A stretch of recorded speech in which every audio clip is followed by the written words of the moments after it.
मध्य प्रदेश में विधानसभा चुनाव 2023 के लिए भाजपा और कांग्रेस के उम्मीदवारों की अधिकांश सूची 15 सितंबर तक जारी हो जाएगी। इस समय दोनों ही दल ऐसे जिताऊ उम्मीदवारों की खोज कर रहे हैं जो हारी हुई सीटों पर भी जीत की उम्मीद बनाकर रखें। भाजपा की 2018 में जिन 203 सीटों पर हार हुई थी, उनमें से 39 प्रत्याशी पहले ही घोषित कर दिए गए हैं और अब शेष 64 प्रत्याशियों पर लगभग प्रत्याशी तय कर लिए गए हैं, जिनकी अधिकृत घोषणा कभी भी हो सकती है।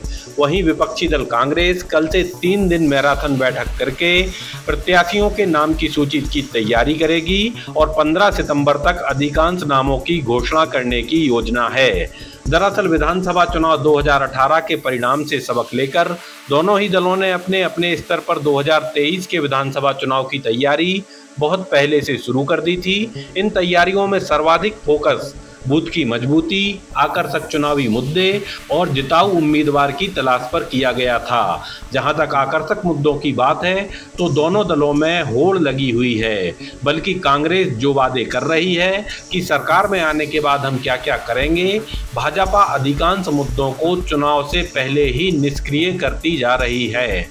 मसलन कांग्रेस ने सरकार बनने पर नारी सम्मान के रूप में 1500 रुपये महिलाओं को देने का वादा किया था, जिसका तोड़ भाजपा ने लाडली बहन योजना के तहत 1250 रुपये महीने देकर किया और भाजपा ने वादा किया है कि इस योजना को हम 3000 रुपये प्रति माह तक ले जाएंगे। लेकिन सबसे बड़ा चुनावी अस्त्र बेहतर प्रत्याशियों की तलाश करना ही है। बहरहाल भाजपा और कांग्रेस ने अपनी सर्वे रिपोर्ट, कार्यकर्ताओं की राय और संगठन पदाधिकारियों से लंबे समय के विचार विमर्श करने के बाद लगभग प्रत्याशियों की सूची को अंतिम रूप देना अब शुरू कर दिया है।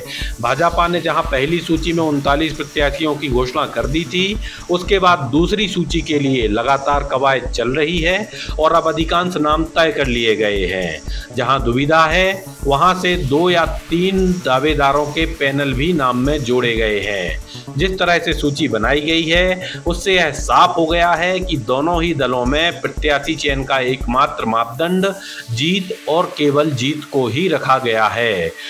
खासकर जो नाम सर्वे रिपोर्ट में एक तरफा जीत के आए हैं, वहां सिंगल नाम तय कर लिए गए हैं और उम्मीदवारों को इशारा भी कर दिया गया है कि वह अपनी चुनावी तैयारी जारी रखें। कुल मिलाकर चिन्ह के साथ अब मतदाताओं के सामने जल्द ही वे चेहरे भी सामने होंगे जिनके बीच चुनावी मुकाबला होना है, क्योंकि इस बार समय से पहले चुनावी तैयारियां शुरू हो गई थीं और आचार संहिता लगने से पहले ही उम्मीदवारों की सूचियां आना शुरू हो गई हैं। लेकिन इतना तय है कि इस बार प्रत्याशियों का चयन पहले से बेहतर होगा और मतदाताओं की सुविधा को बढ़ाने वाला होगा, क्योंकि यह उम्मीदवार हारी हुई सीटों पर भी जीत की उम्मीद लेकर बनाए जा रहे हैं।